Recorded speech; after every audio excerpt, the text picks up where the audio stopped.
भैया भाभी जानी काके লাভ লেটার লিখছে। কি love letter? I love you. ভাইয়া এটার পিছনে অনেক কিছু লেখা আছে। অন্তরা, কি হইছে? তোমার লাভ লেটার পেয়ে গেছি, যেটা তুমি অন্য একটা ছেলেকে দিতে চাইছিলা। Love letter? একটু পরে তো দেখি কি লেখছে। তোমাকে আমি অনেক ভালোবাসি, তোমাকে ছাড়া আমি এক মুহূর্ত বাঁচবো না। জেনা চেহারা নাম রাখছে পেয়ারা। তুই এক্ষুনি আমার ঘর থেকে বের হ, যা। কিন্তু তুমি এটা পাইছো কোথা থেকে? কর ঋতু, কই পাইছস? এই জ্যাকেট থেকে পাইছি। পাইছো প্রমাণ?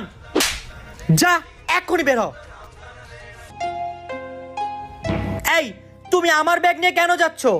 কারণ বাসা থেকে আমি না, তুমি যাচ্ছ। আমি মানে? কারণ এই জ্যাকেট আমার না, তোমার। বের হও আমার বাসা থেকে। যাচ্ছ না কেন? যাও, এক্ষুনি বের হও এখান থেকে। শিট ম্যান, বোর সাথে চালাকি করতে গিয়ে নিজেই কট খেয়ে গেলাম।